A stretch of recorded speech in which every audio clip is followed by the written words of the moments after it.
तो हेलो दोस्तों, welcome back to my YouTube channel once again. और जैसा कि मैंने आप लोग से प्रॉमिस किया था कि मैं एक फिर से क्वालिटी टूल की वीडियो लेकर आऊँगा। तो आज मैं 7QC टूल्स पढ़ाने वाला हूँ। बट मुझे ऐसा लगता है कि 7QC टूल हो, चाहे वो 8D हो, चाहे वो PDCA हो, चाहे वो A3 हो, चाहे वो DMAC हो, चाहे वो DMAC DV हो, ये सारे टूल्स पढ़ने से पहले हमको ये ज़रूर पता होना चाहिए कि हमें इन टूल्स की ज़रूरत पड़ती क्यों है, हमें ये टूल्स यूज़ करने क्यों हैं। और बहुत लोग कहते हैं कि एक 95% टूल्स जो है वो 95% प्रॉब्लम जो है वो 7QC टूल से सॉल्व होती हैं। बट इनकी स्टार्टिंग हुई कैसे, ये 7 ही क्यों है, ये क्वालिटी कंट्रोल टूल ही क्यों है, इनको रिएक्टिव टूल्स भी क्यों कहते हैं। थोड़ा सा पीछे चलते हैं और समझते हैं कि ये जो क्वालिटी इंप्रूवमेंट्स है थ्रू द 7QC टूल, इसकी जर्नी स्टार्ट कहाँ से हुई, ताकि मैं आपका 7QC टूल्स के साथ साथ आपके वो सारे टूल्स कवर कर सकूं जिनकी आजकल इंडस्ट्री में बहुत ज़रूरी है। स्पेशली ये मैं कहता हूँ जो बिगनर्स हैं या जो एक्सपीरियंस्ड हैं, उनको क्लैरिटी होनी चाहिए कि इन टूल्स को यूज़ करना कैसे है। अगर मैं बात करूँ कि इन टूल्स की ज़रूरत क्यों है, तो अगर आप ये देखें कि जो स्मॉल मीडियम एंटरप्राइजेज़ हैं, उन सब में इतनी क्षमता तो है कि वो एक दिन एमएनसीज़ बन सकें। क्योंकि अगर वो छोटे-छोटे स्टेप्स को फ़ॉलो करेंगे, तो उनके अंदर इतना पोटेंशियल है कि वो एमएनसी बने। बट ये होगा कैसे? ये आज की डेट में स्मॉल एंटरप्राइजेज़ एमएनसी बनेंगी कैसे? वो बनेंगी हमारे गोल से। क्योंकि किसी भी ऑर्गेनाइज़ेशन का गोल क्या है? एक ही गोल है उसका। बताइए आप लोग। What is the goal of any organization? Only one goal. That is called profit. Goal of the organization is only the profit. अगर कोई ऑर्गेनाइजेशन प्रॉफिट ही नहीं कर रही है, तो वो ना अपने लोगों को सैलरी दे पाएगी, ना वो मार्केट में स्टैंड कर पाएगी। बट ये जो प्रॉफिट है, ये मिलेगा कैसे, बनेगा कैसे? How to increase profit? One is traditional thinking, another one is lean thinking. अगर आप एक प्रोडक्ट को देखें, तो अगर आप कोई कॉम्पिटिटिव प्राइस देना चाहते हैं अपने ट्रेडिशनल थिंकिंग में, तो cost plus profit is your price. For example अगर मैं स्टील की बात करूं, कि जो पहले जमाने में स्टील था, जब उनकी जो मैन्युफैक्चरिंग कॉस्ट आती थी और उसमें वो अपना प्रॉफिट ऐड कर देते थे, जो भी अब बनता था उसको वो बेच देते थे। फॉर एग्जांपल अगर वो 50 रुपए उनकी मैन्युफैक्चरिंग कॉस्ट आती थी और वो अपना प्रॉफिट 20 रुपए लेना लेके रखना चाहते थे, तो वो 50 प्लस 20 रुपए लेते थे और उसको 70 रुपए में बेच देते थे। बट ऐसे पहले चल सकता था। ज्यादा प्रॉफिट चाहिए तो ज्यादा प्राइस कर दो, 70 की जगह 90 कर दो तो 40 रुपए प्रॉफिट हो जाएगा, क्योंकि 50 रुपए मैन्युफैक्चरिंग कॉस्ट है। बट अगर आज की डेट में आप प्राइस बढ़ा दें, तो क्या आपके प्रोडक्ट बिकेंगे? क्या उसी तरीके से बिकेंगे जैसे पहले बिक जाते थे? नहीं, क्योंकि आज की डेट में कंपटीशन बहुत है। आज की डेट में आप प्राइस तो बढ़ा देंगे, बस उसको जस्टिफाई नहीं कर पाएंगे। इसीलिए हमें अपने प्रॉफिट को मेंटेन करने के लिए हमें करना क्या पड़ेगा, कि फॉर जो भी हमारा प्राइस है, उसमें जो हमारी कॉस्ट आ रही है, उस कॉस्ट को हमें कम करना पड़ेगा। बट वो मैन्युफैक्चरिंग कॉस्ट कम कैसे होगी?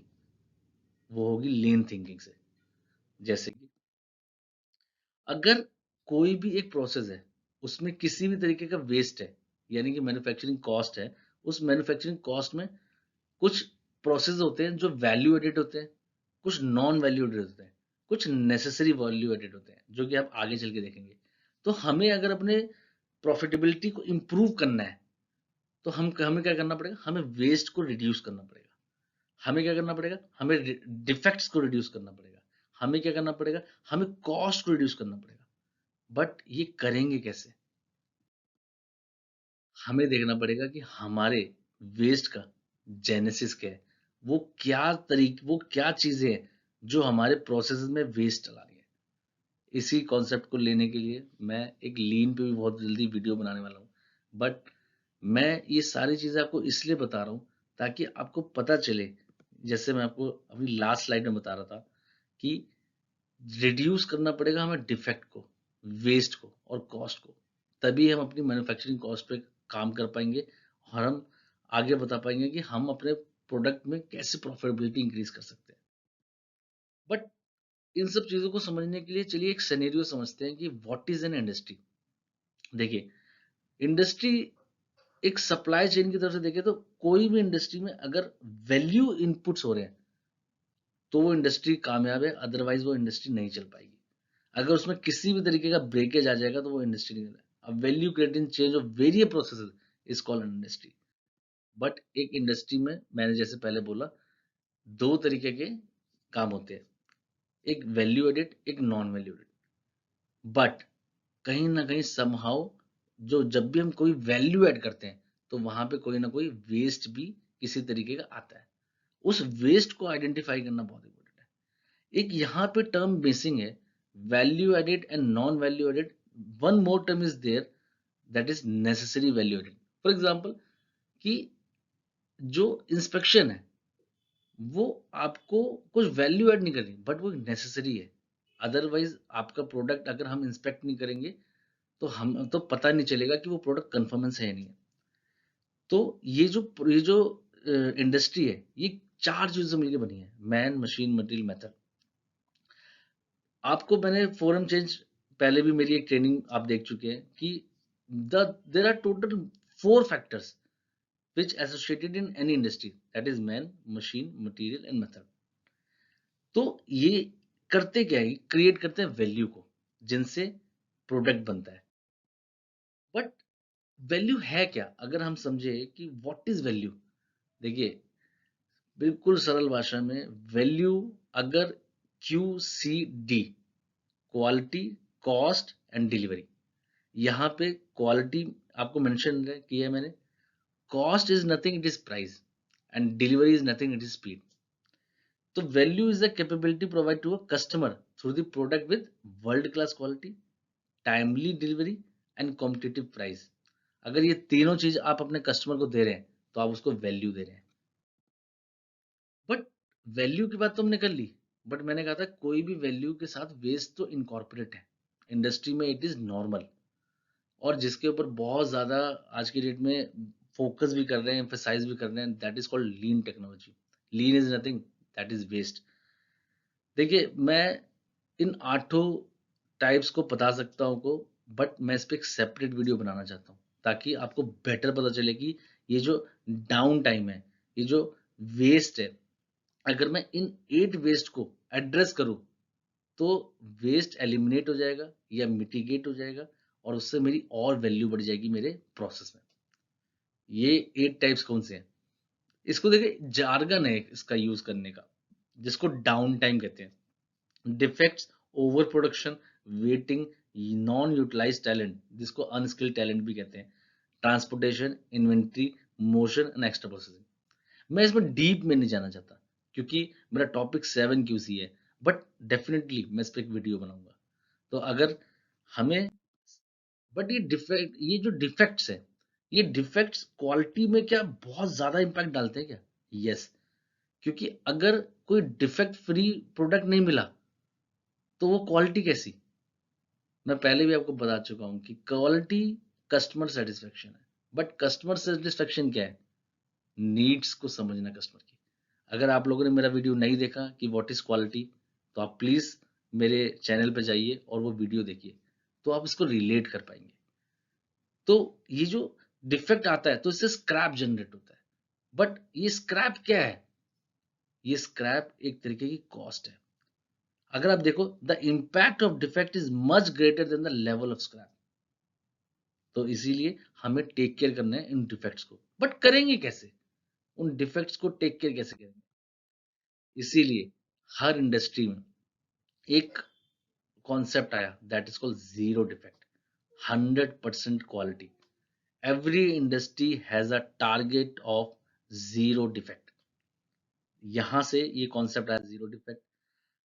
अगर मैं बोलूं कि हम इतनी बातें कर रहे हैं डिफेक्ट्स की, वैल्यू की, वेस्ट की, बट कोई समझता है कि ये डिफेक्ट है क्या या ये डिफेक्ट जनरेट कैसे होते हैं? सिंपल सा है, जो चाहिए वो नहीं मिला, तो बीच में कोई ऑब्स्टेकल आ गया, मतलब कुछ प्रॉब्लम हो गया, कुछ स्टैंडर्ड है, वो स्टैंडर्ड मीट नहीं हुआ, तो इसके बीच में कोई ऑब्स्टेकल है, यानी कि वो चीज़ नहीं मिली, that obstacle is called problem.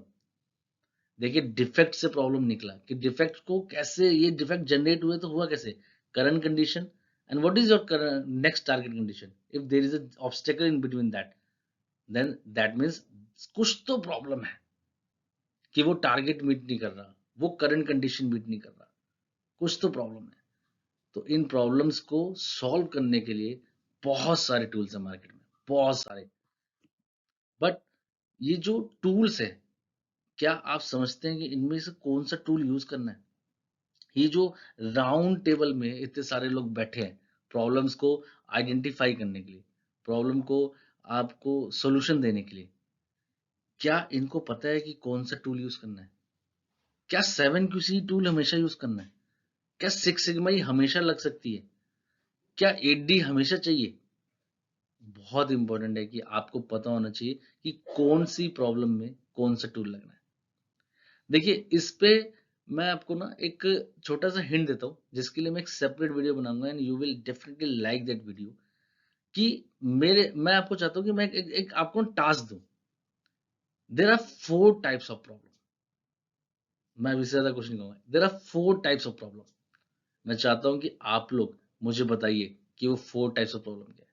आप नहीं बताएंगे तो मुझे कमेंट में लिख दीजिएगा, मैं नेक्स्ट वीडियो उसकी जरूर बनाऊंगा। बट क्या आपके लोग जानते हैं कि ये जो क्वालिटी प्रॉब्लम्स है, इनको सॉल्व कैसे करना है, which is the right tool? तो in all among that tool, one tool is called 7 QC tool. But जैसे मैं आपको बता रहा था कि लीन अप्रोच जो है वो क्वालिटी को इम्प्रूव करने के लिए, और मैंने आपको बताया था कि कोई भी इंडस्ट्री है उसमें जो मैन मशीन मटेरियल मेथड से बनी हुई है, उसमें वैल्यू है और डिफेक्ट है। हमने डिफेक्ट बोला, डिफेक्ट से प्रॉब्लम निकला, बट हम लीन को ही क्यों यूज कर रहे हैं? क्योंकि लीन का स्पेशलाइजेशन है कि एक तो वो डिटेक्ट प्रॉब्लम कॉजिंग डिफेक्ट्स, वो डिटेक्ट कर लेता है, वो सॉल्व करता है, और वो प्रिवेंट करता है रिकरेंस, दोबारा से ना हो। इसीलिए lean is a very important tool. Lean को सीखना बहुत इंपॉर्टेंट है। लीन में बहुत सारे टूल्स है, मैं धीरे धीरे सब पढ़ाऊंगा, सिर्फ धीरे धीरे सब बताऊंगा, उनकी इंपॉर्टेंस बताऊंगा, उनको यूज कैसे करना है ये भी बताऊंगा। But now what is important, important is कि quality is never an accident, it is always the result of intelligent effort. ये जॉन रस्किन ने कहा था। उन्होंने कहा quality is never an accident, it is always the result of an intelligent effort. ये मेरा code भी है। ओके, तो मैंने आपको बताया कि बहुत सारे प्रॉब्लम सॉल्विंग टूल हैं जो प्रॉब्लम को सॉल्व करने के लिए मार्केट में अवेलेबल है। But it is very important कि आपको कौन सा टूल यूज करना है। इन्हीं टूल में से एक टूल है 7 QC टूल। 7 QC टूल और PDCA। पीडीसी अगर आप लोगों ने नहीं देखा है तो प्लीज मेरी वीडियो जाके देखिए।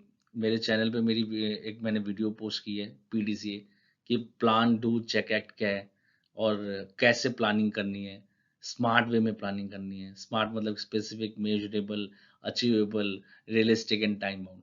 मैंने डिटेल वीडियो बनाई है, उसमें बताया है कि करना क्या है प्लान में, डू कैसे करना है, what is need to check, and what is our action. Please इसको जाके, बट इस पीडीसी अगर प्लानिंग सही हो तो कर 7 QC टूल्स को पढ़ना कैसे? क्योंकि 7 QC टूल एक ऐसा टूल है कि कोरुओ कोरुओ इशिकावा जो हमारे साइंटिस्ट थे, उन्होंने बोला 90% of the problem can be solved by 7 QC tool. देखिए I do believe in this, but मेरा मैंने आपको पहले ही बताया कि there are 4 types of problem. उन 4 टाइप्स ऑफ प्रॉब्लम में मैं आपको फिर एक हिंट देता हूँ। There are 2 types of reactive problem. There are 2 types of proactive problems. तो रिएक्टिव और प्रोएक्टिव, ये 4 टाइप्स की प्रॉब्लम होती है, जिनमें से जो 7 QC टूल है वो एक रिएक्टिव टूल है, क्योंकि ये क्वालिटी कंट्रोल टूल है। ये आफ्टर इंसिडेंट हैपनिंग के बाद है। तो हम 7 QC टूल पढ़ रहे हैं। मैं आपको डिटेल एक एक टूल को पढ़ाने जाता हूँ। बट एक ना, मैंने देखा है कि लोगों को पता नहीं है कि 7 ही क्यों है। ये 9 क्यों नहीं है, ये 8 क्यों नहीं है, ये 6 क्यों नहीं है? देखिए, इसमें कोई बहुत बड़ा क्लिंच नहीं है, बस मैं आपको एक चीज बता रहा हूँ कि जैसे Ishikawa Korone, the term seven tools for QC is named after the seven tools of the famous warrior Banki. Banki's owned seven weapons, which he used to win all his battles. Similarly, from my own experience, you will find that you will be able to 95% of the problem around you if you wisely use the seven QC tool. ये मेरा statement नहीं है, ये Ishikawa कोरो का statement है। देखिए, ये जो बांके थे, ये एक पुराने मॉन्क थे। इनके पास 7 तरीके के हथियार थे। जैसे पहले महाभारत में एक गदा, तलवार और वो स्वॉर्ड और जो अपना भाला, ये होता। तो इनके पास जो 7 तरीके थे, इन्होंने जो 95% अपनी जो जंग लड़ी, वो सारी जीत ली। तो उससे प्रेरित होके 7 क्यूसी टूल निकला, नथिंग एल्स। 7 क्यूसी टूल सिर्फ ऐसे कुछ 7 टूल्स हैं जिनसे रिएक्टिव कंट्रोल्स को हम चेक करें, मेजर करें और एनालाइज कर सकें। वहां से 7 क्यूसी टूल निकला है। मैं सबसे पहले शुरुआत करने जा रहा हूँ 7 क्यूसी टूल में एक बहुत ही इंपॉर्टेंट टूल की, that is called PFD, because it starts with the process flow diagram. तो चलिए बढ़ते हैं पीएफडी के साथ। Thank you.